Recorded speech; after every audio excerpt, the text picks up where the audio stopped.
Hi.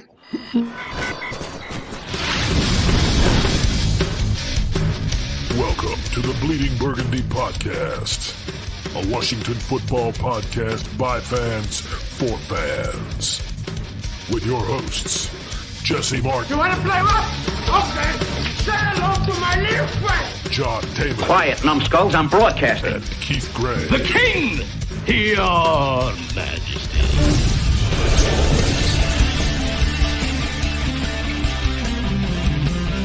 And now here's your host, John Taylor.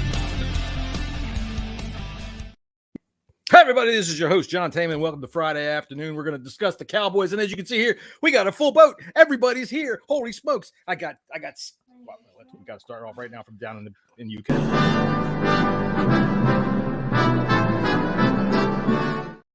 Got Scotty, who's been hanging around with me and making sure that my friends come back after. They're all just trying to get away from me all the time. Scotty, he stuck with me. Glad we Scott there. We've got our friend Jesse. Yeah, we got to be careful with here. I don't want you getting your blood pressure up. Don't need you getting upset about anything. Everything's fucking candy cane. Well, this is the wrong episode to be on if you don't want Jesse.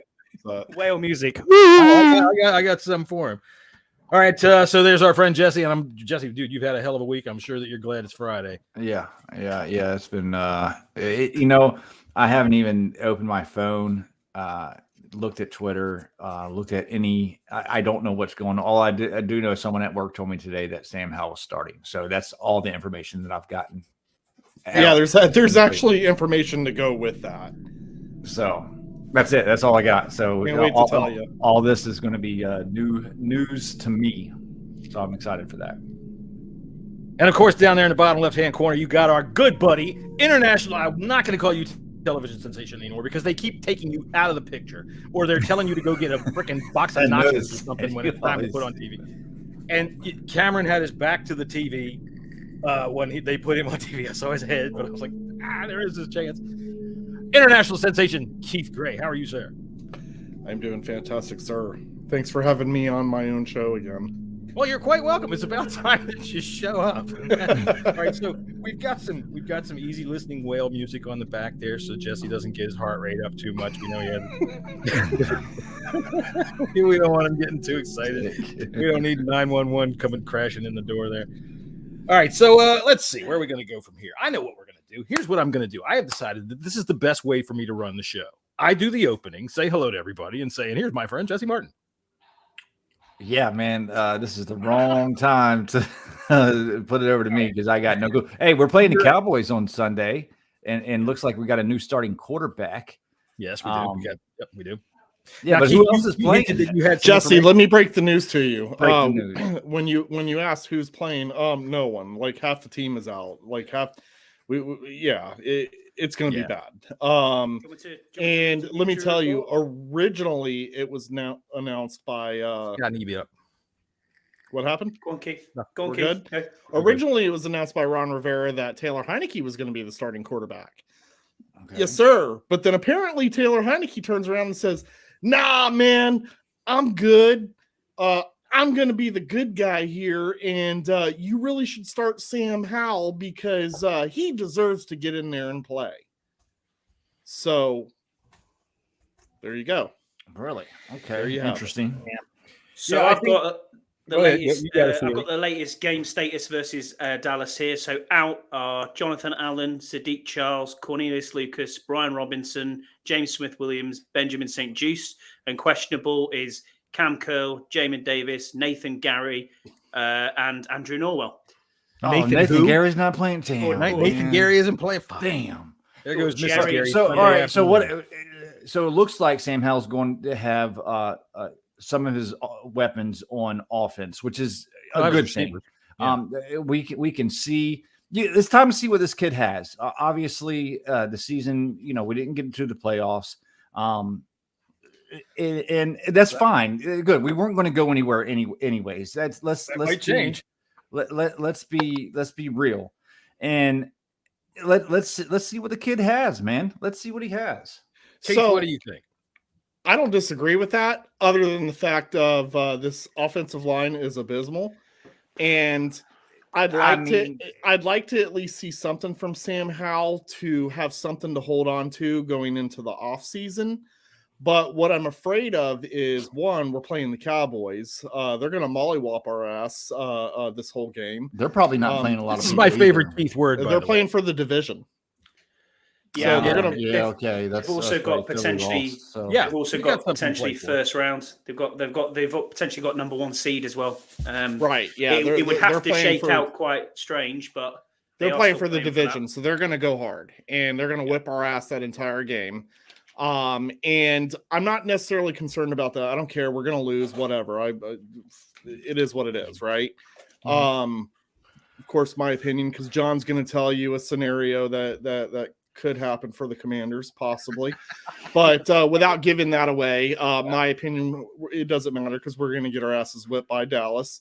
But two things are going to happen here. First thing is Sam Howell is going to have some decent individual stats that could give us a little bit of hope going into 2023.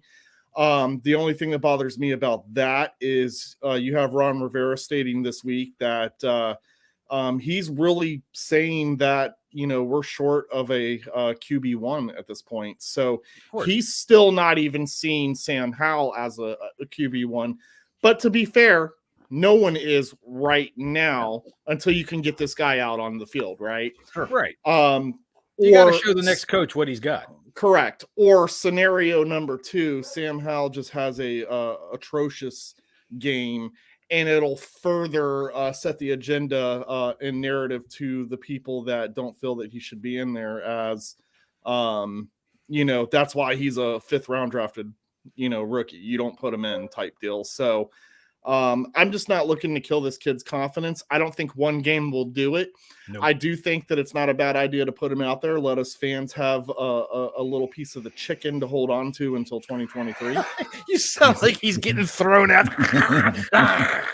I mean, look at that offensive line, man. And listen, and I'm not going to say that it was all the offensive line's fault regarding Carson Wentz this past. I'm sure we'll get into that, so I'll save that for that conversation. Sure. Well, yeah, but look, there is an upside. They're putting Sam Howell out there. I hope the best for him because I need that little piece of chicken going into 2023. Well, all right, let me tell you this. Would you say that what you need there is a nugget? I don't think so. Yeah, that's with the sweet and sour sauce. Here's the thing. For one, Scott and I talked about this the other day. All of you people that are worried about whether or not one game is going to break his goddamn confidence because he has about shut the fuck up. Shut up. Yeah. Shut up. Sit the fuck down and shut up. Shut up and sit down. You shut up. Just sit your ass down here and shut up. I don't give a fuck if he has a bad game. He's got all off season to think about it. Right. This is a good opportunity, we've got a lot of guys out, which is true. He's got nothing to lose, nothing to win, right? He's got nothing. There's nothing on the line for us whatsoever. The Cowboys do have a lot to play for, as you said. So they are going to come hard, which is invaluable experience for him to be able to look at a top-notch defense coming at him at an NFL level. They might mollywop us, but what if he wins? Then we have something to talk about. You just said there's nothing to lose or nothing to win. I strongly disagree with that. I think there's nothing. He's got nothing to lose and everything to gain because he goes out. I say nothing to win. I mean, we're not going to the playoffs unless this business with the canceled game and all this other stuff opens up another slot, which is being bandied about, which might be us. And when I say scenario, number 2, if he plays horrible, you're right. Ultimately, overall, he personally doesn't have anything to lose, but unfortunately, what that'll do is ring in a negative public opinion. And you can't shake your head at that. You can't. And here's why. Why you would say that. You can't shake your head at that, John. And here's why. Yes, I'm on the same mentality as you. I know why you're shaking your head. I agree 100%.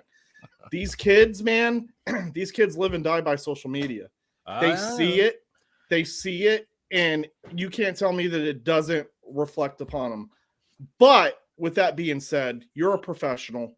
Go be a professional. Exactly. Right. You know, if you sit and scroll Twitter and you worry about what some assholes are saying on there, as Twitter's not real. Then Right. I'm sorry, No, because you the shouldn't be public playing opinion anyway. changes You know. literally. Yeah, every it's day. ebbs and flows, man. Play That's to play. the way social media is ebbs Right. and flows. You do good, you're gonna get praised. You do shitty, everybody's gonna come down you. That's Well, how it that's is, man. everybody but Tim Meek. Tim Meek will find fucking good. I love Tim. And there are some I like people Tim the too. anti-Tim Meek that will not find anything net positive about anything, no matter what.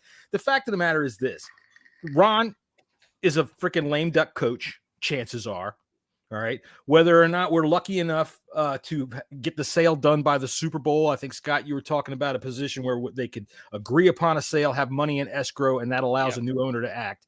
If they could do that, my God, that would be optimal. But Ron's not living to 2024 unless he goes deep in the playoffs, and I'm talking championship game, because going 7-10 every goddamn year and spinning your wheels in the mud with the talent that we have, it just ain't going to get it done. And when I say deep in the playoffs, that's because a new owner, Ron's been through this before, right? A new owner comes in and says, I need my own people, but he can't do it in March. So I think Ron's a lame duck. I don't want him touching quarterback. And on top of that, we forget to mention what I think is one of the most important is Ron Rivera seems to also have a hard time with personal accountability. Oh, very much. Anytime media throws him questions his way, it's that accountability that he doesn't assume. And to me, like, I'm good with people holding themselves accountable and saying it, right? But you can only say it so many times, before you're not given that, okay, we forgive you type deal. But the thing is this guy never seems to take accountability. And these questions that were thrown at him, this past week were softball questions, and he's giving positive answers. But listen, again, I hate to bring up public opinion, but that matters because the public is paying attention to all of this, and they're looking to take every word that you say and break it down and make you look like the most terrible coach in the world, right? Well, they're going to do that when you sit there and you feed lines of bullshit to the fans. Like we might be eliminated today. What? Right. Well, we'll get into that because I don't even know if Jesse knows about that. Since he says he hasn't been on social media. The whales on. Hang on. We gotta make sure Jesse stays. Okay, so he doesn't. So Jesse, let me go ahead and inform you on that as well. So after the game, Ron Rivera after the Browns game. Yeah, we're gonna need this music. We're gonna need the soothing. Ron Rivera was in his press conference and he was reminded that this was an elimination game. And I can't quote his words, but I can say that he said, "Wait, this was an elimination game."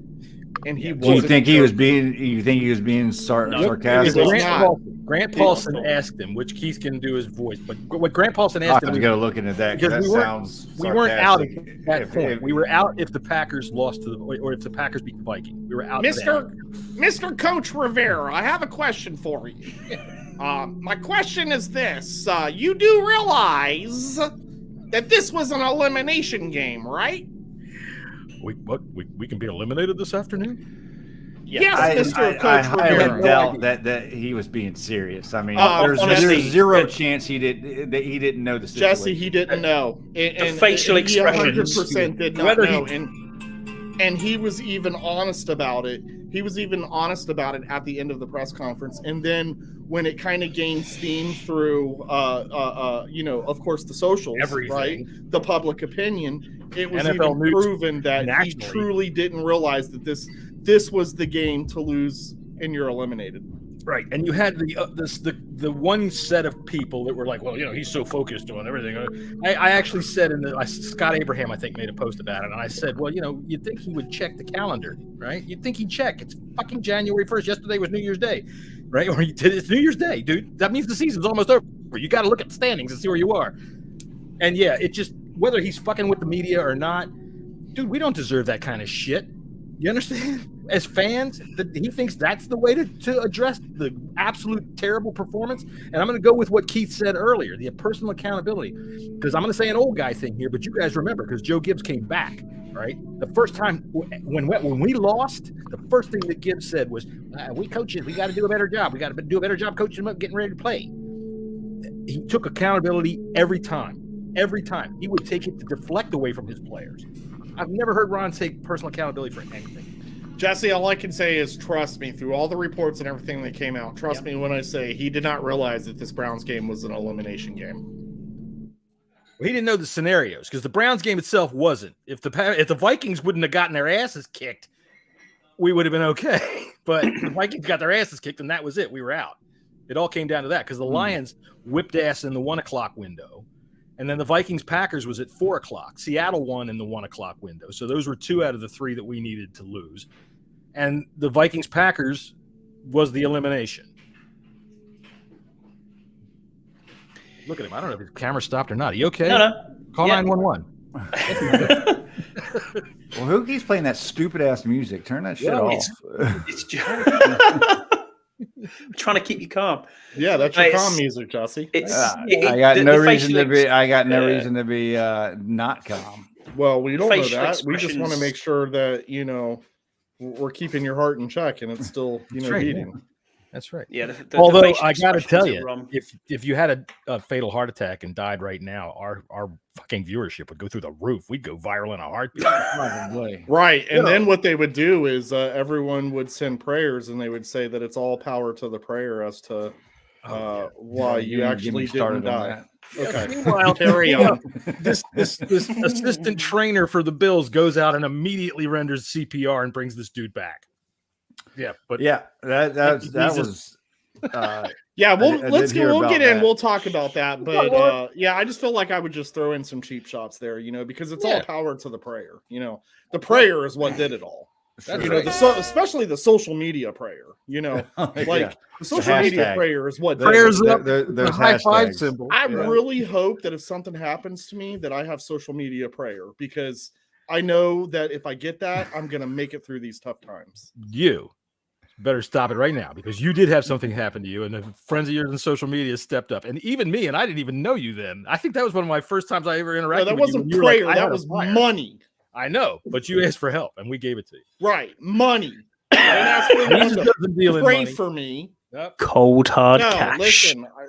People can cope with how they want, and we'll get into that. People can cope with how they want, and I'm not making fun of the people, but I don't like the idea that the gentleman who literally brought this guy back to life, none of these folks are getting credit. None of the people at the hospital are getting credit. Everyone is crediting the wrong things, in my opinion.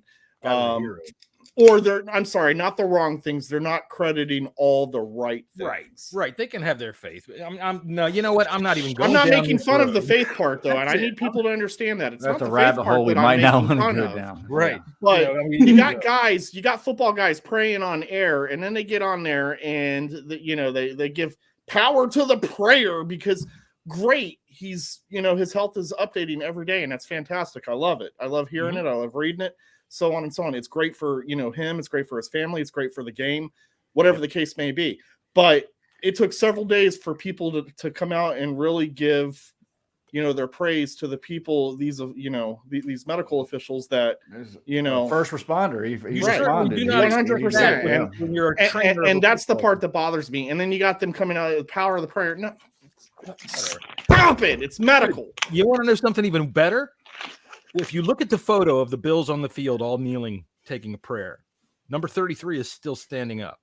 They have taken number 33 and done their stupid fucking Q shit with it and figured out somehow this ties back to the goddamn vaccination. And now everybody in fucking Sandusky, Ohio is going to come down with the mumps next month or some fucking shit like that. And Joe Biden's going to be fucking at some kid this weekend. Oh, it's God. just crazy. The whole thing's wild. But we can get into that when we. Scott and I already did. I had a nice long rant about all those jackasses that started filling up timelines with anti-vax shit about, hey, look, all the vaccination causing. Oh, you guys talked about this on Wednesday? Yeah. If you listen to your own show, you might know. But hey, I understand how busy you might be. I mean, I wasn't on it, so why would I listen? Why bother?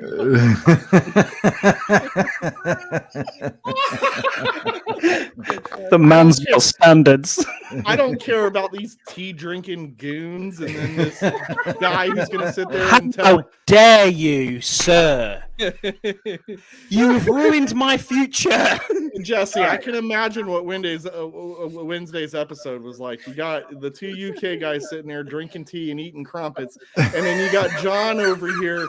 You got fucking John over here telling fucking backstories from 1937. Yeah. And them two eating fantastic show. Eating Can't wait to listen to that. About Jumpy. That's right. Actually, I thought Please tell me more about Jumpy. All right, mate. All right. We did have a good long discussion, and man, I'll tell you what. I'm sure there was about 150 mates thrown in there. Yeah, cool. You know, It was quite a few. mate. I got to tell you, there was a couple of times where they started. Well, it was well, and I just kind of went. You've just described mine and Scouse's podcast, John. Oh yeah. All right, what are we doing? That's Yeah, that's an old different. Let's reel it back to the Commanders. Let's get into this. Let's, and I'm sure you two gentlemen, you know, that showed up on, you know, Jesse and I's show.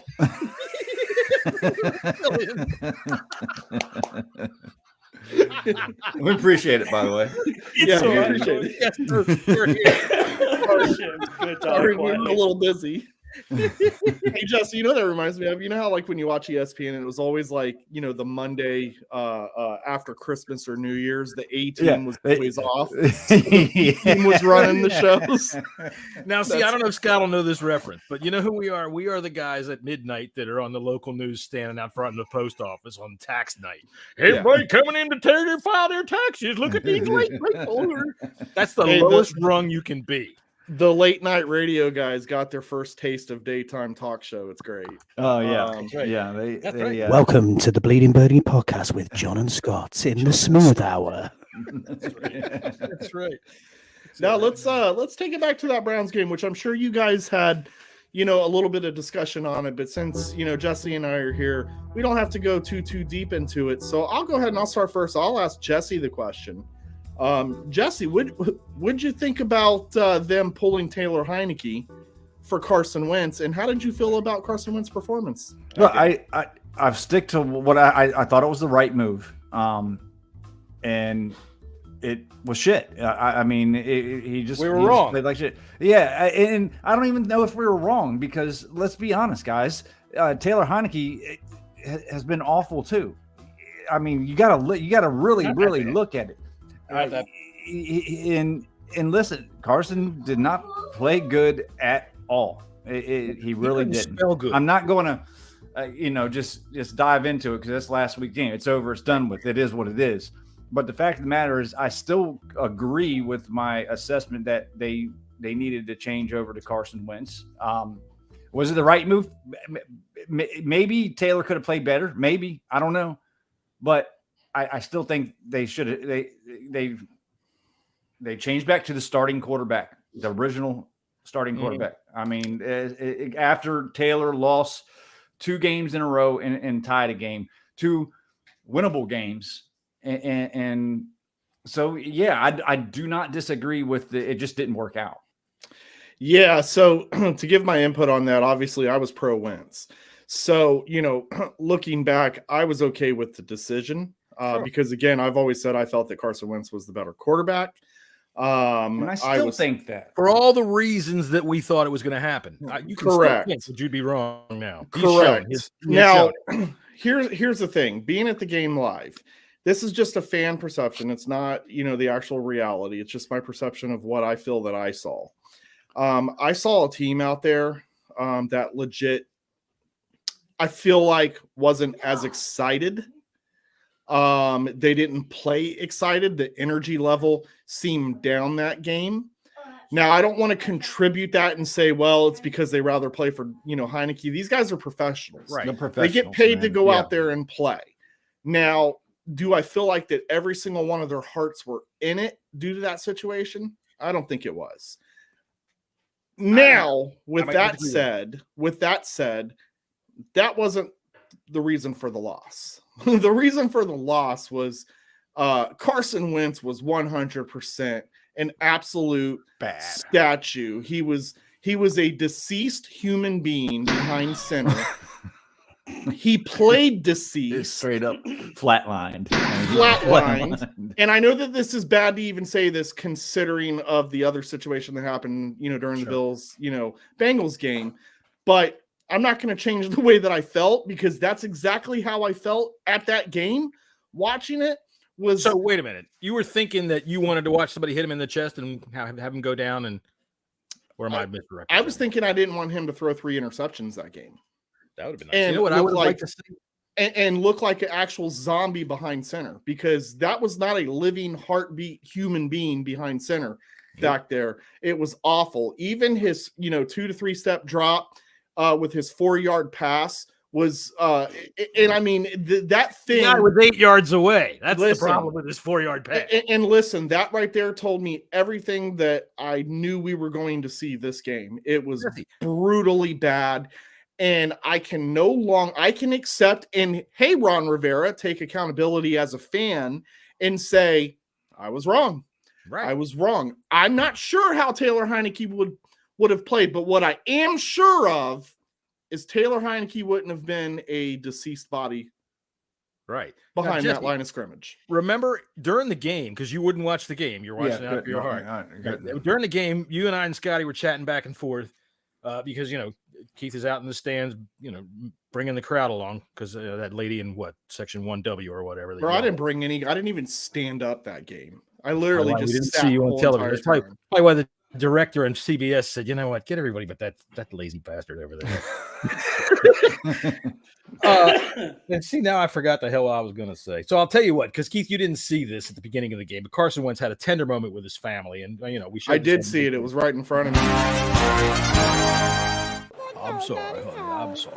We could live someplace nice. I don't want to move again. All right now, honey. Daddy's got to go to work. Give me a kiss. Game checks are in the bank. All right, pack the car, baby. Do your thing. So I think you kind of saw the writing on the wall there. By the way, I know a lot of people complained about that, but those are the Bleeding Burgundy podcast microphones that we got down there thanks to Keith. Yeah, right. Well, and you know what? I deleted it because I was so mad at the guy. I was right there in front of that. That's his game day tradition. When he's always done that. Yeah, he's always done that. But that's absolutely hilarious, and you need to record that part and make sure that goes on Twitter because that's going to kill it. Well, I put it up there the other day because we were doing the show while you were off vacationing in the Seychelles or wherever. Now I was going to say, Jesse, during the game we were when he threw that one swing pass down at like the 5-yard line that went into the dirt. I said to you, it looks like his hand is still hurt because you said, I remember that. I remember that. Yeah, because I couldn't figure out how. Keith, I can see your door back there. If you walk back to your door and I was standing where you're sitting right now, do you think I could hit you with a pass? Because that's what it looked like to me. He couldn't throw it 20 feet. God damn. And where that play happened, it was literally right in front of us, which, again, this was another game where all the action was down on the other side. Like, I'm getting real tired of the seat that I'm sitting in, to be honest. The whole entire action was all on the other side. And then the only action that I really got to see was that stupid pass. And honestly, I'm not surprised that you said that. I even asked myself, like, that's not a real mistake. That's got to be a mistake because there's something wrong with this guy's hand. Watching the condensed. Come on now. I watched the condensed version of it later that night, and there was a couple pass plays where the ball just did not look like it was coming out like it should have went out, like he couldn't grip it properly. Right. And that very well could have been the case. But when he came in for there's a couple series in the 49ers game, it didn't seem like that. It seemed like he had good control over it. It was like a total different quarterback. No kidding. Scott G is going to get mad at me. That pass to freaking Curtis Samuel was beautiful. Yeah. And that's what got us like, okay, yes. Okay. He can come back and give, a little bit more to the passing game. But obviously, let's forget it. It's time to move on, man. It's time to move on. We got a new quarterback, one who might prove to be the very best quarterback on the team. We don't know that. We're not going to know. But this is the fun part of having rookies. Yeah, you just don't know, man. What we'll say is, I remember what we saw in preseason. He definitely brought life to the offense. He brought a spark, and he's not afraid to tuck it and fucking run, which so many times during the year with Taylor Heineke, we're like, come the fuck on, run the goddamn ball. Howell's not going to be afraid to do that shit. Yeah, Heineke definitely ran hella less. Yeah. This year, and I'm kind of wondering why. I'd like to. Yeah, I'm sure he's protecting himself, man. Sure. I have a theory. Yeah, that's one of them. That's one. Okay. I mean, yeah, no argument Keith, for me on that. On the broadcast, it was really loud that you could hear the chants for Heineke. Was it loud in the stadium? Super loud. Immediate. Super loud and super disrespectful. I'm sure that because he had an early interception, right? Wasn't it on the first drive or something? Yeah. Second series. Second series. Series. Yeah, I'm sure it was real early. He tried to force the Heineke chant when he threw that bad like 4-yard pass. That's when you could hear it very loudly. But yeah, it was loud enough. I got to admit, I probably would have joined in at that point. Ron probably should have put Heineke in at halftime. I think because the game was still in grasp. The defense played well, at least for the first half. I think I don't. Like I said, I watched the condensed version on it, fast forwarding through everything just to get my eyes on it. So I didn't really have a understanding of the flow of the game itself. But yeah, listen, it's done. It's over with. We're out. That's fine. Like I said a few weeks ago, I didn't expect us to win one or many games after that tie, if y'all remember. Let's see what Sam Howell's got, man. That's it. That's what I'm looking forward to on Sunday. Exactly. I can guarantee you one thing though. He will have a better quarterback rating than 31.4. That's an absolute certainty. Even with Micah Parsons running at him, I think we could have done better than 31.4. Shocking. I don't think I'm worried too much about it. I really don't. That's why I said earlier about these people that are worried about his psyche and oh my God. Okay, you're basing this back, I guess, if you're old enough to remember Patrick Ramsey when he got his head beat in for like fucking 2 straight years. Yes, that'll affect you. One game, if the offensive line is bad, for all this stuff about he might get hurt. Look, he might get hurt on any play at any time, anywhere. If there's anything that the Bills game taught you is that this is a rough game and anything now can happen at any time. So that's not a concern. You cannot try to put a guy in bubble wrap because no matter what, he's going to have his first game sometime. Yeah. So right now, and he's a 5th round draft pick. Come on. Not only that, but like I said, there's nothing on the line for the Commanders. He can't go. It's not like he put him in last week when we had everything on the line, which obviously Ron had no idea. That's why he didn't change to Heineke, because he had no idea that he's coaching for the fucking postseason in the second half of that goddamn football game. But the fact of the matter is, he could go out there and play very well. He could go out there and get knocked around, and I don't think it makes any difference to him whatsoever. He's a football player. No, if he's gonna make it, he's gonna make it. That's pretty much. And I don't think it should make a difference. Earlier when I said what I said, it's more of, again, I like to read other opinions and see what the group consensus is coming to when things like this happen. So I'm always going to bring up public opinion when it comes, to things like this. And I think that diving into their psyche and maybe even sometimes the way that I think, it's more of, I think that us fans are again, we're still reaching for hope. And that's what we've been doing for so long, that you don't want to see this guy come in against a very good football team, literally get trashed up, and then you lose that potential small percentage of hope that you have going into the offseason that there could potentially be something there. And there still can. Look, he could get trashed in this game, and he could still come back next season, compete for a job, be a starting quarterback, come in and play. This is not the end all of end all, but that's how the psyche of this fan base works. And so people are looking for something because we've been let down. So now we're looking for something to carry us into the off season with just a little bit of hope. All right. And now fans are afraid because now he's going to get an opportunity. There's, fans that are afraid that little bit of hope that they have is going to give them nothing to go into the offseason about. No, so you're right. My answer would be so what? Like, right, we have to know regardless. And even so, I want to know against a good team. Right. You know, and this you know is what? actually a great test, because let's say he was going against a trash team, right? Right. Then you got the public opinion saying, I was against this trash team, they're trash.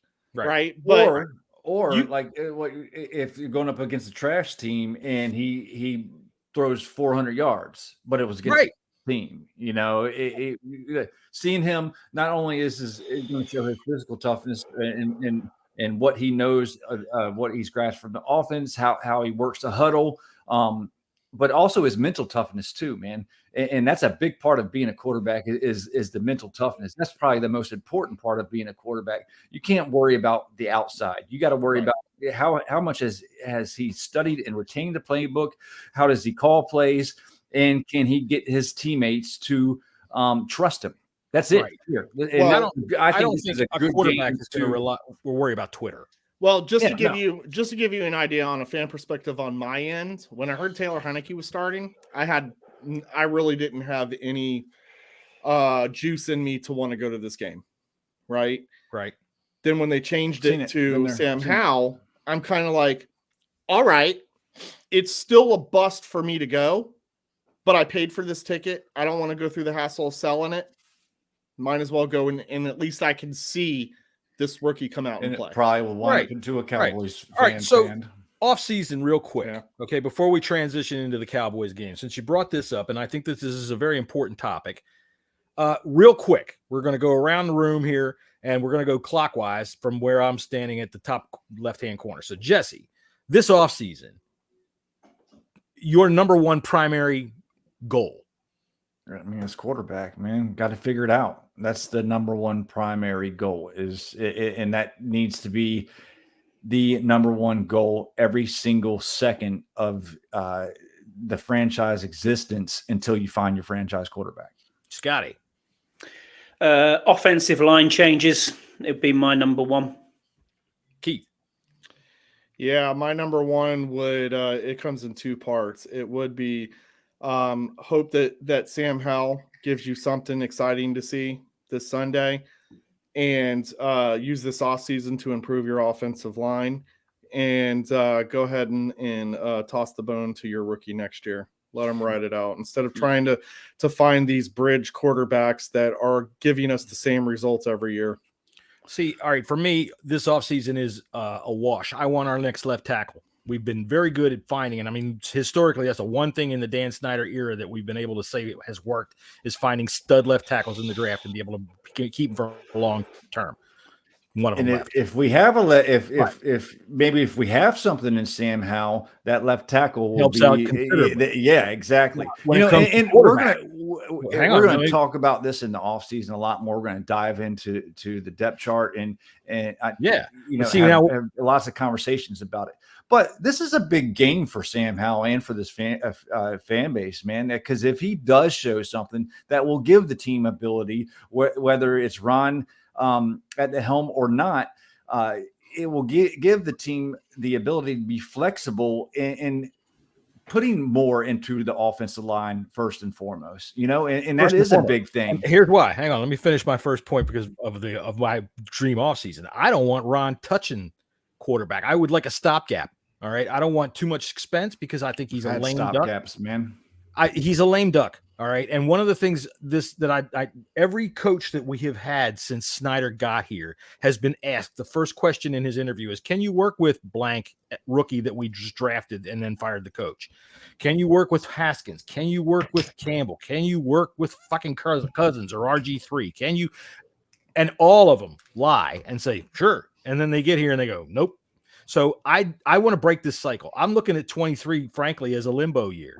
If our quarterback room is something like Sam Howell, Jake Fromm, and Baker Mayfield, I won't be too fucking upset.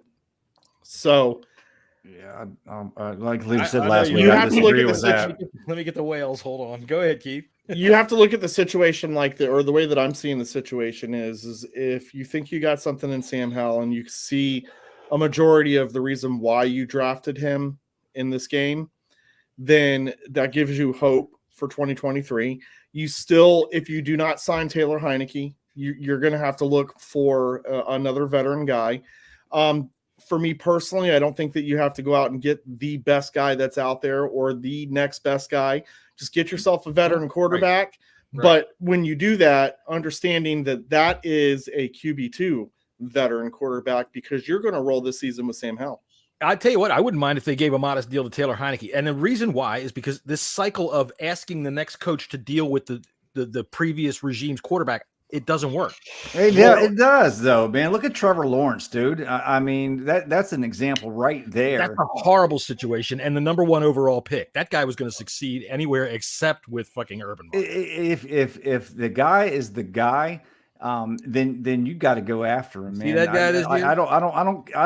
I'm tired of this. Oh, let's pawn this off on next year. If you've targeted a quarterback, if you don't have a quarterback, you go and try to do everything that you can each and every year. I don't give a shit if Ron Rivera is the coach or not. This team needs a quarterback, and I'm not willing to pass on a quarterback just because a coach might not be here. I think that's ridiculous, to be honest with you.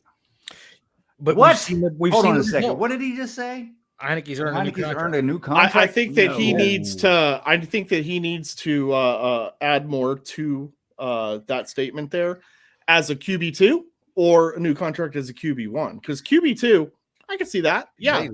Hey, look, the guy knows our system. For me, if you have the idea that you want to start the season with Sam Howell and you have Taylor Heineke as your backup, whatever. I know people are going to say no, because if Sam Howell doesn't do well, then he's going to get benched. Now you're stuck with another full season of Taylor Heineke in mediocrity, right? So I get that. But here's my thing. And not everyone's going to agree, and that's fine. But we're getting mediocre every year. We're going to get these bridge quarterbacks. You're either getting mediocre or nothing at all, And so I rather see a guy who we drafted.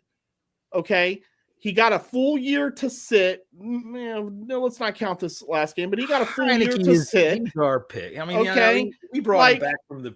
This is how you find quarterbacks. You have to put them out there to play to know what you have.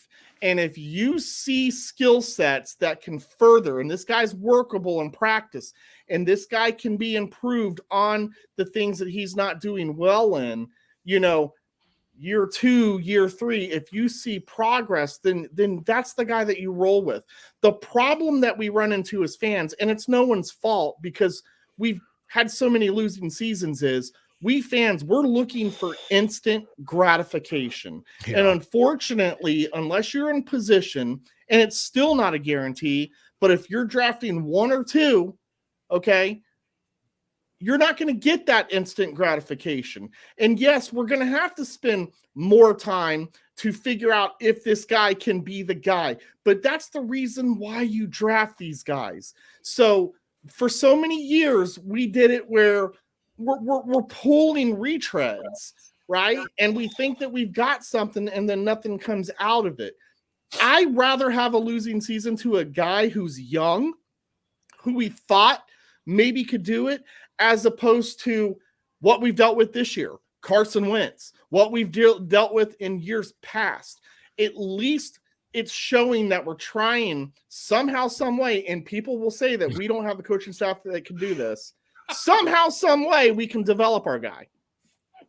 This is fabulous. There's nothing wrong with his hand, and I believe the problem is that it's attached to Carson Wentz. Way to go, Birdie. Birdie, who is usually on here telling us about how he has stuffed various food items into orifices that we don't want to mention.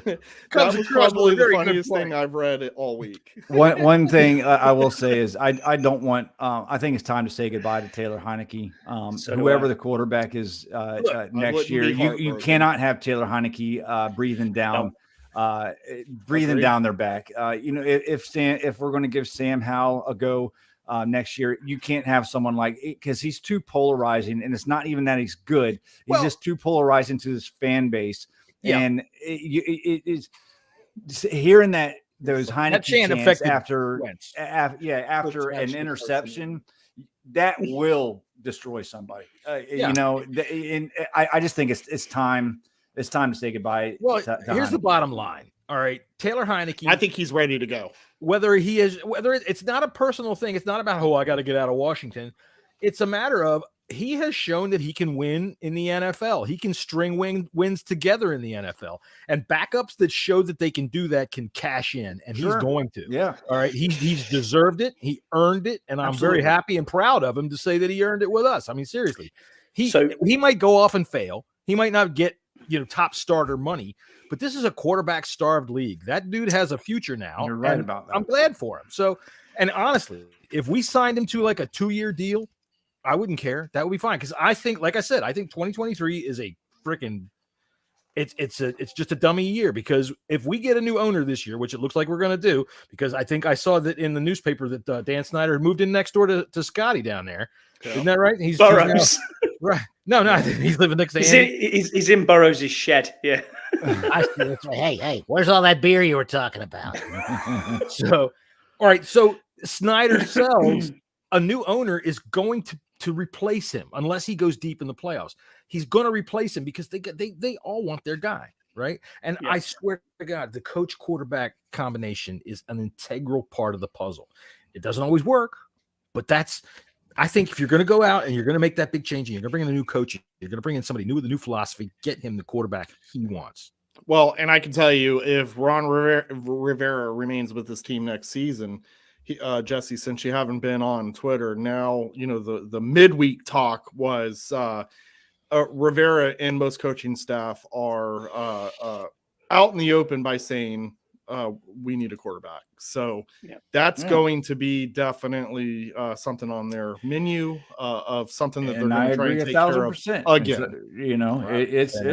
It's a quarterback starved league. John, you just said it's a quarterback starved league. You're not going to have any success without a quarterback, and that's it's period. It is. And with Ron Rivera saying that, of course, here comes all a lot of the speculation. Well, does he not think that Sam Howell is ready? Does he not think Sam Howell hasn't played a snap yet?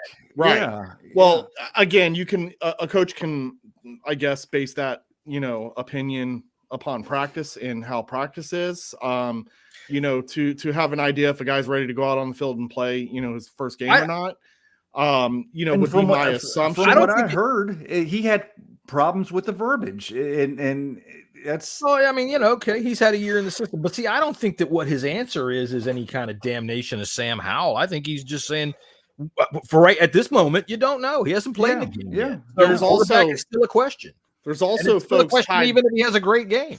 There's also folks tied to the organization that have come out and said that the Washington offense playbook is one of the hardest to actually study and understand. Which brings us to another point. Let me put the whales on here, because I think Scott Turner's a big fat dickhead and he's got to get out of name in our freaking program anymore. Now go ahead, Jesse. You've had 2 weeks where we've been really just trashing all over him. You hadn't said the thing. Go ahead. What you're feeling now? Turn that off. I can't hear none of y'all. Turn that off. Can't hear it. Yeah, dude, turn that off. Put that in a text. All I have to do is turn it down. All right. You gotta realize, for all these things, I gotta go up and down on the volumes and shit. So Jesse, for the large part of the season, you've been pro, Scott Turner, and and that's been your opinion on that.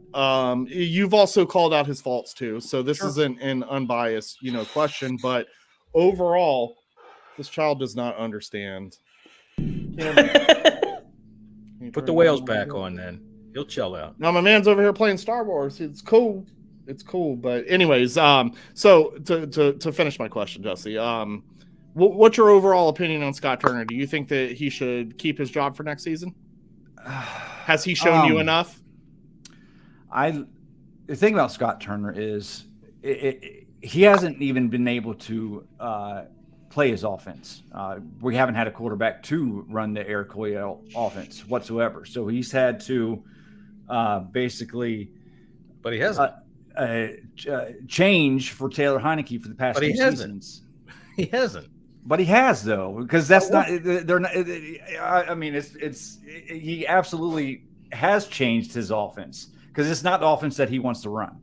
Whatever it is, I do not think it's fair to judge an offensive coordinator, a head coach, or any type of coach in the NFL if you don't have the right tools in your shed whatsoever. With no offensive line and the poorest quarterback play in the league, like I said before, Andy Reid wouldn't be able to do anything with this. And he's probably the best play caller or the best offensive mind in the NFL. I would like Scott back with a quarterback. If this is going to go through this like a bum guy with Taylor Heineke as the backup, then no. But I want to see him with an offensive line and a quarterback because I think his offense is good. I don't think it's unreasonable to say, after 3 years of this guy, for him to continue to fall back on that everything has to be perfect or it's not going to work well, to say that what that means is that we put up 10 points in games that we need the absolute fucking best game that we have. When you say to me, it's 4th down and 1, and we're going to give a freaking pitch out to a third string running back and have him run 5 yards parallel to the line of scrimmage behind the line and have Curtis Samuel crack down on freaking Myles Garrett. Yeah. Myles Garrett. All right. No, especially when you say, okay, the only way we can score is once a game with a fucking 95-minute drive that takes 360 plays. We get down inside the 1 yard line and Carson Wentz goes hike and holds the ball out. Touchdown. Okay. We were about that far away from that first down, but instead of doing anything about it, he runs that freaking pitch out for Christ's sakes. It gets blown up. Of course, he does dumb shit at the stupidest moments, regardless of his personnel. As far as I'm concerned, for every excuse that any offense ever has, if it's a 1 yard gain and you can't get down there and burrow and shove, then you just pack your shit and go the fuck home because you can't play football. And every team in the entire league has been stuffed on a 1 yard play. I mean, that shit happens. He converts that like clockwork. Tom Brady's 46 fucking years old, and he'll dive under that pile and get that first down every time. For me, the problem with the coaching staff is about adjustments or tactics, as I would call it, and in-game tactics, and that it just takes far too long. The biggest thing that we saw on the game against the Browns was the fact that they adjusted, and this is the Browns play calling, and they brought in the other quarterback to run a 1 yard sneak. Now, every single person in the whole world knew, Jacoby Brissett's going to run this 1 yard sneak. And what happened? They converted.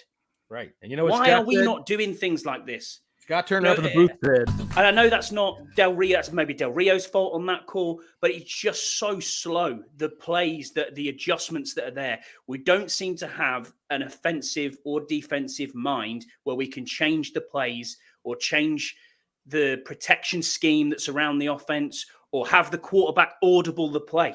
Whether they can't do that, and that's against the quarterback, not against Scott, I don't know if that's happening or not. I will give him an excuse there. And I will agree with you. I will agree with you, Jesse, because I do think he's never had the quarterback to run that offense. That's fair. But as you said before, we've had Fitzpatrick, who studied at Harvard, not a stupid bloke, been in the league for so many years. We've had Alex Smith come out and say it. We've had, who else has come out and said that the playbook and the verbiage is awful. So if it's that bad, then call a game for not your that it's quarterback. awful. It's just long. There's other offenses that run the same offense, though. It's long. So if it's that long, play and close the playbook and mold it around the quarterback that you've got playing there. And if you think he's done that for Heineke and he hasn't opened the playbook, then fair enough. I'll give him a shot. He's going to be here next season. We know that's going to happen. So is Ron Rivera and so is this coaching staff because they are a lame duck coaching staff. So let's see how he gets on next season. Back to the quarterback side, I think we're in for the Derek Carr sweepstakes. And I honestly think now is the time. If you're going to do it, and we want instant gratification as fans, Keith. You're absolutely right. We do want that. But do you honestly believe that these elite players that we have on the defensive line don't want to win football games now and have the chance to stay here for another 2 years? Because they're not going to stay here. Are we going to re-sign Daron Payne, who is an elite interior defensive lineman now? He's elite and he's going to get paid no matter where he goes. Does he want to win football games? Absolutely he does. So do they all. But you're not going to do that if you've got a retread quarterback, as you said, or a rookie that's still learning. That it's going to take 2-3 years for him to get into that situation. And these guys haven't got 2 or 3 years. They want to win now. And I think actually we're not that far away as a team. I wouldn't call Derek Carr a retread. I think he's ready like, to win now. What we just talked about. Yeah, I got like a Teddy Bridgewater, that sort of player. And that's been the problem with the franchise is. And it boils down to the quarterback play, man. Of course it does. I mean, it's seriously. When Ron Rivera took this job, we had a young quarterback, fresh off his rookie season, who played a couple little decent games. Ron Rivera said, "Yeah, I'll give him a shot." Well, you guess what? We all know what happened. Okay, yeah. Listen, Dwayne couldn't crack the top three at with the Steelers either. So. Look, listen, that was an owner pick right there. That was an owner pick. And I totally understand, Ron. The kid had talent. We all saw it at Ohio State. It's the same with every coach that we've had for the last 20 years. Can you work with the guy that the guy drafted before you? And it never works. Anyway, but it's not.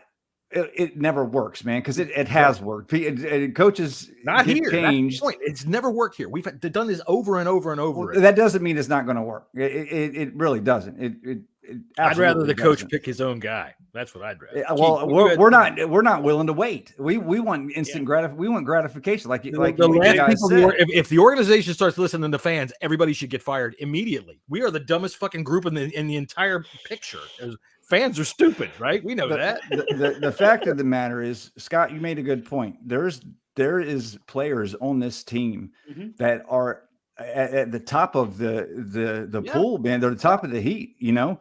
So yes, get yourself an offensive line, get yourself a quarterback. This team will go somewhere. That's 100%. That's got to be within reason, though, because you can't just get yourself any quarterback.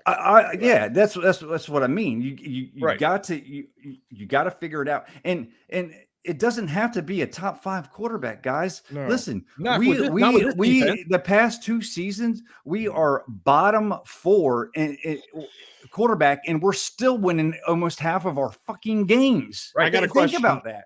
I got a question for you, Jesse, because I'm on the same page with what you're saying, right? But my question to you is, if you don't know the full answer, then we can save it for the off season. Do you know the quarterbacks that are coming out as free agents this season? They're not many. It's going to be slim back on Derek Carr. Is Derek Carr top of that list? Yes, he is. They have to be. Yeah, absolutely, 100%. So if Derek Carr is on top of the list, right? If Derek Carr is on top of the list, then I would go back to my previous comment and I would say, you don't have to start Sam Howell now, right? You're going to go into a season with a guy like Derek Carr. That's going to be your starting quarterback. Number 2. However, when Derek Carr is playing consistently like trash. Now, I'm not talking about one game trash, throw him out of here and put in Howell. I'm talking we get consistent games out of Carr where he's subpar to trash, then it's Sam Howell season. Sure. And I could roll with that. I'm not a huge Derek Carr guy, but I was a huge Carson Wentz guy. And I was wrong. Because you're rah-rah. So I'm hoping that if Derek Carr becomes the guy, I'm wrong there too. Right? But I would be willing to give Derek Carr. Sorry, Scott, and I'll pass it over to you. I'll be willing to go Derek Carr because he's a veteran. He's been in the league for a while. And I think Derek Carr is decent. I think he's got some wins in him. He could bring something to the table for sure. So I'm not going to sit here and trash the guy. I'm not going to pretend like I paid attention to his whole career, to say that this guy is the guy. But that's really, in my opinion, the only scenario that I would say, okay, the only thing that scares me is what money does that guy need? And is that going to stop? How much is it going to cost to get him? He's under contract. They're not going to give him away. They're going to cut him. They're going to cut him. Real quick.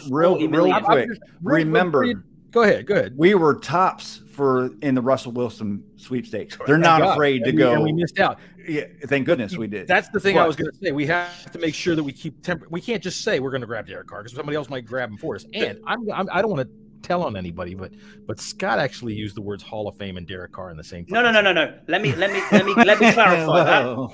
clarify that. Let me clarify that, John. And he leaves the screen after he says that. I will stand by this. Now, Derek Carr was the quarterback under Jack Del Rio, so we have a connection here. Sure.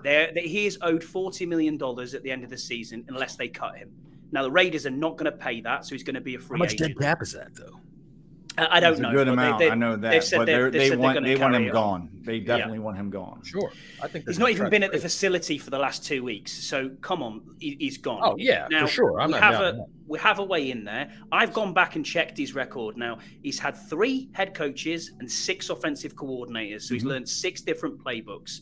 The guy is the fastest quarterback to get to 40,000 yards. Yep. No one's got any further than him. Now, if you look at him and you go, okay, well, realistically, he's probably going to play for another 3, 4, 5 years. He's going to get to 50,000 yards. There's only 2 quarterbacks who are not in the Hall of Fame who've reached 50,000 yards. And if you look at his TDs against interceptions, he's got 75% rating on TDs against interceptions. For me, that's good enough to play in this team. A couple deep runs could put him in the Hall of Fame conversation. If you have a decent offensive line, and that's the key. You take the San Francisco model and what they're doing there, and you say to yourself, you don't need a quarterback, you need a game manager. And wait a minute. Wait a minute. San Francisco traded fucking pick after pick after pick after pick after pick for a guy who lasted, 5 plays? Yeah. Now, that can happen at any time. But, I mean, they mortgaged – remember I said to you guys this all the last offseason. If this doesn't work out for the 49ers, they are in deep doo-doo.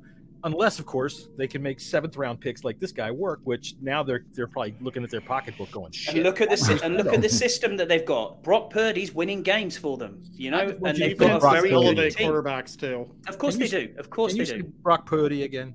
Brock Purdy, yeah. I just think that's. I truly believe that's why Russell Wilson was superior against the guys in his draft class, was because he came into a defense that was absolutely elite, and I feel that was a huge. That definitely helps. Yeah, it definitely helps. He has fallen off the side of a cliff. And now you look at the situation. We dodged that bullet because we were heavy in that train, and also with the Aaron Rodgers as information has come now that we were in the the Aaron Rodgers sweepstakes, and I believe that he will probably be QB number 2 that they'll go after in the offseason.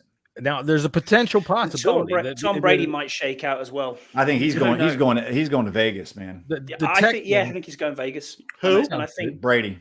The Texans are going to draft a quarterback, which means the Texans the smooth taste of Davis Mills.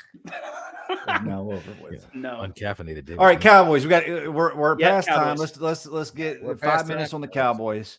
We got all season to talk about what's going to go on. God dang it. You go ahead and put in the promo code Bleeding Burgundy Podcast. I'll give you 10% off any goddamn jersey you want. Jesus Christ, I've lost money this year. It doesn't look like we're going to do much, but now we could win the goddamn division. I don't know how the hell this shit happens. I'm on so many medications now, I can barely see my own dick.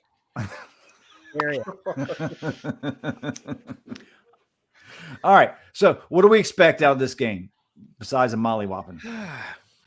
I want to see Sam Howell play well. I want to see the fundamentals that he's got. I want to see how he leads this offense. I want to see how the players respond to him. I don't care if he throws 3 interceptions and only 100 yards. I want to see, does he have the fundamentals, and is it something that you can work with, which everyone spoke about before?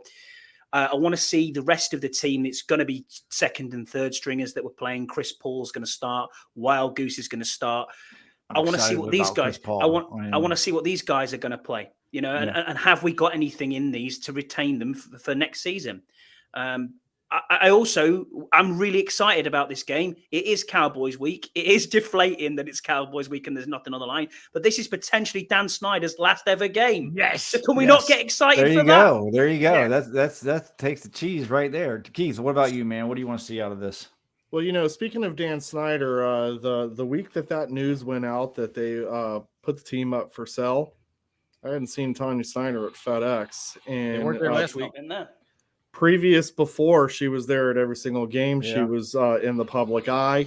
The minute that sale was announced, or potential sale up for sale was announced, she hasn't been in the public eye. They're done. They're definitely selling 100% of this team. Small camera shot at her at the owners' meetings. Other than that, it's been... Jesse, I know you've not watched the TV or social media, but I have seen that their houses are up for sale as well. And then there was a report, not a report, but there was a rumor out by Mark Mosley Jr. stating that Dan Snyder has hired moving companies as well. Yeah. So all of the news, when you look at all these little tidbits and nuggets, it looks like that this is going to potentially happen. But I want to caution everyone, just because a new owner comes in doesn't mean that things are going to change instantly.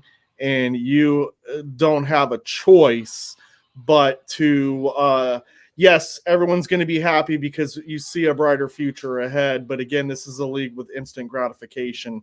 And, this new owner, if this person, he or she is not making, or them are not making the right moves, you're just going to continue to see the same negativity from this fan base, including myself. Like, I'm over it, man. I'm football fatigued. I've done 2 years now, and I know they're going to say 2 years, you're a season ticket holder for 2 years. Who cares? I've been doing this for 15, 20 years. Driving fucking 3 hours one way each time. It's tiresome. It's tiresome. Yeah. It's very deflating to walk out of there. And, this up and down stuff. Look, losses are a part of a season. I get that. But there's losses with the extra shit going on top. Correct. Yeah. And honestly, enough is enough. So yes, Dan Snyder leaving this team forever will be a huge cloud lifted off of this organization, and two, this fan base. So I highly agree with this decision, and I'm happy that it's going to happen. For me in this game, I guess I'm just looking to see at least an average performance from Sam Howell, since I know that obviously they're going to be focusing on quarterback. There's no question that if they don't focus on offensive line this offseason, but hey, don't put anything past them. Everyone talked about linebackers this year. It was all linebackers, and they still didn't do anything. So it'll just be interesting to see how it plays out. But honestly, I'm football fatigued. There's not a whole lot I'm looking for at this game. If it was truly up to me and there was nothing in it, I wouldn't even go to this game. And it's not because I'm not a real fan. I'm just tired. I'm tired of the disappointment. I'm tired of the back and forth. I'm tired of the same conversations, the same quarterback conversations every season.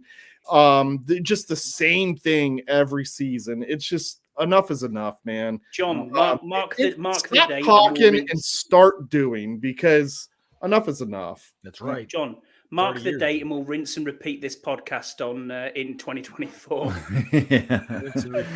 John, what do you want to see out of this game?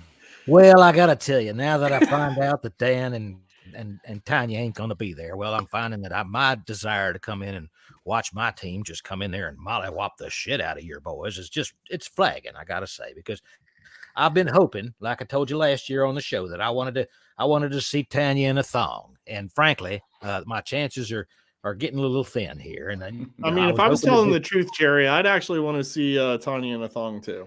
I'm telling you, you know what I mean. That girl's got a hot one. And let me tell you, Jerry has plenty of knowledge of what to do with a hot one. Especially Tanya if you Snyder, can pay for her age, is a very attractive woman. Let me tell you something, son. At any age, Astroglide is your friend. God, that's all that you got to know. I can't. Look, I'll tell you, Jerry, Tanya, you're moving to England. Let me tell you something. When you get tired of boiled fish and goddamn sheep stomachs or whatever they're going to feed you over there, give me a call and I'll bring a real ship over, dock it on up, put you on board, and take you to someplace nice. Jerry out. What do I want to see on Sunday? I want to see Sam Howell do well. I want to see them protect him. That's what I want to see.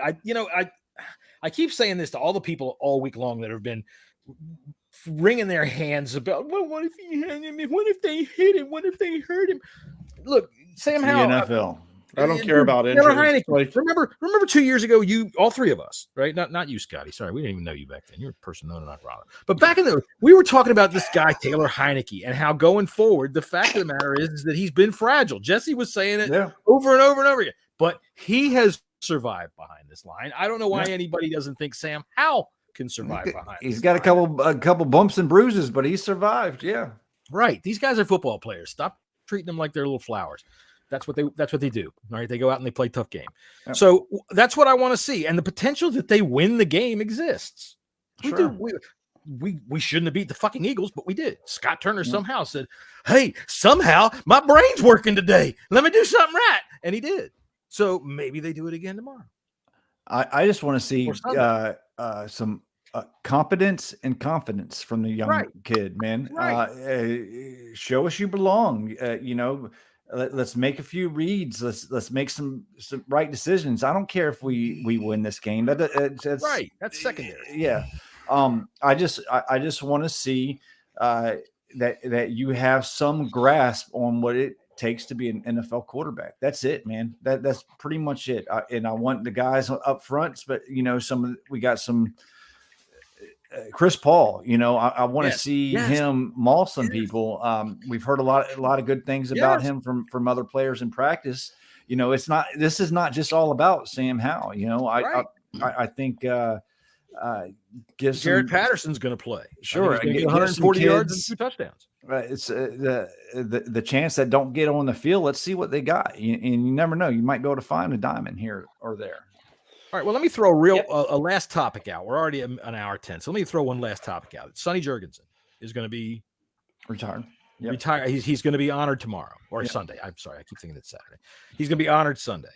There's a lot of people that are saying, I sound like Fox News when I say that. A lot of people are saying, in other words, the people around the cooler over there that we pay. A lot of people are saying that they should wait and give him a better game. This is an insult to him. We have nothing on the line, blah, blah, blah, blah, blah, blah. We'll start with you, Keith. What do you think? I mean, losing to the Browns was an insult to the Hogs that they celebrated this last game. You can't really go by that. I get the concept, and I'm not going to, I wouldn't troll or attack the fans who say that, but the reality is this: you can't really determine an outcome of a game, even if we were still in it and this game meant something. There's always that possibility of getting beat badly. Yep.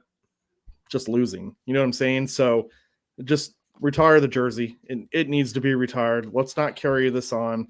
Also, this is going to come off bad, and I don't mean it this way, but Sonny's still alive. Right. Not every day is guaranteed. Right. He's up there. Yeah. He's up there in age for now. So let's do this while he's still alive. Let's do this while he's alive. I mean, because retiring jerseys was not something that this team did over the years. And so now that they're starting to finally do this, let's do it while Sonny is, he can, we don't want still with us, but I don't want to put that out in the atmosphere as if this guy's going to kick the bucket. No, but it's a reality. You're right. But it is a reality. When you get a certain age, every day is a blessing, and let's do this while he's still with us. Right. Franco Harris was only 72. Right. They didn't expect that. Yeah. So look, 88's a big difference. They've had this planned. It's not, the week before, just because we're not in the playoff race anymore. Let's not do this now. Let's wait till we, play the Detroit Lions again when they kick our asses. Fuck that. Right. No, I don't care if it's the Dallas Cowboys or the Cleveland Browns or the Jaguars or whatever. They made a date. They're going to stick to the date. They're going to retire someone that's very, very important to the franchise, and it's against the Cowboys. That's right. We probably will lose. Who cares? It's a long time coming, and let's go. Right. Scotty? Yeah, I'm quite comfortable with it. I think it's, as Jesse said, and you've all said, he's 88. It's been planned for a long time. It's still an NFC East rivalry. He'd probably appreciate that. Do you know what I mean? That it's there and it's that situation. Just don't fuck it up. Don't spell his name wrong. Right. You know what I mean? Come on. We've seen the blunders that have happened this season. So just get it right. And if you can get it right, we go away in the offseason with a little bit of, class, then that's great. Sure. I'll bet they spell his name Sunny Gerbil. Or they put it with an O. And let's be honest here. You couldn't really pick a game that was going to favor this retirement in the first place. Well, there's one and look, Sonny Jurgensen's been with us for 88 years. He's seen plenty of losing. This loss he knows ain't going to hurt his feelings. You're right. You're right. What I do think is good this weekend. What I do think's good this weekend is that they've called this as a whiteout game because there's going to be a lot of Cowboys fans there. Yeah. So it's going to look okay on TV. Probably a good call. Is what it is. It's the fucking surrender flag. All right. We're all giving up. So I agree with everything you guys have said in terms of Sonny. And the only thing that I would say would have made it better, Keith, is if they did it in like September or October when they could have had a nicer day and you knew he's here. I'm hoping, I'm knocking wood, he is 88. Sunday's coming, and I hope we give him a good honor. These folks that are worried about, you're right, Keith. He's been here forever, and I'll remind everybody, Sonny never won a goddamn thing while he was here. Nothing. We never even went to the playoffs. Well, I guess we went to the playoffs. But the fact of the matter is, he knows. He's been our broadcaster. He was our broadcaster for what, 40 years? Yeah, he saw the decline. He knows all of what we feel. He feels it too. So, of all of them, I tell you what, I used to listen to the games on the radio all the time. The fact that they have not invited Frank Herzog is an absolute travesty. And what it says is that, yet again, the people that are working in this front office do not know enough about this team. How do you not know Frank Herzog is such an institution and you don't invite him to this? All right. So that's another thing. But Sonny, I'm hoping that they win, but if they don't, he'll definitely get it. He knows. He's been here forever. So anyway, score predictions. Well, go ahead. Hold on. Before we do score predictions, okay. I'm gonna do a 45 to a minute Keith's Corner special edition. Hang on, special edition, if you guys don't mind. Perfect. So the Washington Commanders unveiled their mascot that they horrifically hid. It was supposed to be a secret, but as the days go, people were catching on to everything. But to be honest, this was something that even any half smart individual would understand, that this was a celebration game for the Hogs. You're damn sure not going to make your mascot a dog, right? However, doesn't matter. The amount of people that had an opinion on a mascot and the people that hated it were absolutely, truly unbelievable, and just tells me how angry, ornery, and childish this fan base is. People in general. Yes. Okay. Listen, for anyone to have a direct opinion and really be upset with what the mascot was or is, what the name is, and what it looked like, please stop what you're doing on social media. Go outside and put your feet on grass. Right. And just smell the air and enjoy being on the outside. And I know it's cold, but this past week was a nice warm week. But go experience life. Go do other things. Get off of football, okay? Because apparently your brains are also football fatigued. First of all, you're a damn adult. An adult. Why in the first place do you even care? Oh, because it ties into the history. Shut up. I don't want to hear that. At the end of the day, it's a mascot. I don't care if it was a dog, a hog, a frog. I don't care if it was a glass of eggnog. I mean, I'm just trying to rhyme here. It doesn't matter. Colonel Turd. Exactly. It could have been that, for all I care, because at the end of the day, yes, this was a marketing tool to bring a younger fan base in. And truthfully, I have zero energy. I could care less what it was. I'm sure many of us felt that way. Just stop. Yeah. Stop bitching and complaining about everything. Not everything has to be analyzed. You want to analyze football play? Fine. That's what we do as fans. But to sit there and give your heart and soul over a mascot named Tutty that's a hog that had a terrible looking fat stomach, that was terrible.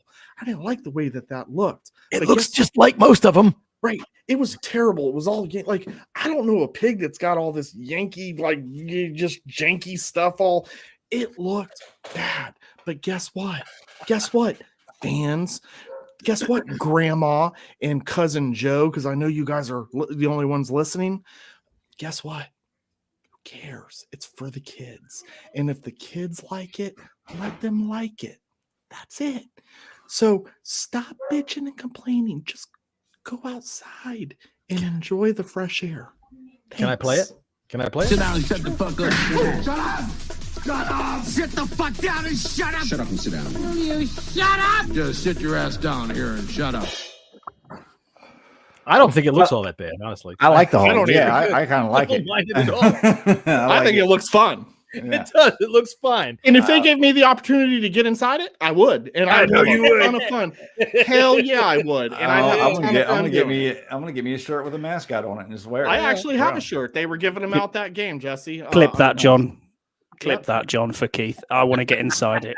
Oh, there you go. Yeah, man, I would have a ton of fun. Man, just the complaining, and even when I took a picture and tweeted it, like the amount of negative replies on a mascot was just like, this fan base, man. It's one of the reasons, other than me not having much time because it's a crazy week, but as another reason I just didn't get on social media. I'm like, dude, it's all I'm going to see is complain, bitch, moan, complain. There we are. So yeah, look, these people go to Disney and go, "Yo, you're a fucking mouse, so I'm supposed to be impressed with the fuck." Yeah, that's true though. Yeah. Right? Yeah, my fucking name is Goofy. Like, what do you want? Yeah, who the fuck's your dad named you Goofy? What the fuck? I'm talking Keith's Jersey language up there. All right, we're at an hour and 19. Scott's gonna yell at us because we're all right. Score predictions. Score predictions. Go ahead, Jesse. I got 31-27 Commanders. Ooh. Oh. Damn, that whale music. They're going to shock the world. They're going to shock the world. I got 30. It's optimistic. 34-13 Cowboys. Yeah, that's closer to what I'm thinking. I'm thinking 31-17 Cowboys. Yeah. I'm thinking it's going to be a 187 to 3 Cowboys. And when I say 187, for those of you who don't know, murder. Damn, Jesse is fucking. They must have given you some serious goddamn food enhancers at the hospital. That's Jesse grasping for hope. I am. Okay, yeah. But which is weird. He never does. There's going to be players on this team that got nothing to lose. They're going out there and they're going to play their asses off. And then on the other side of the ball, you have a team that has to win this game. They might have too much pressure on them, and you see what happens.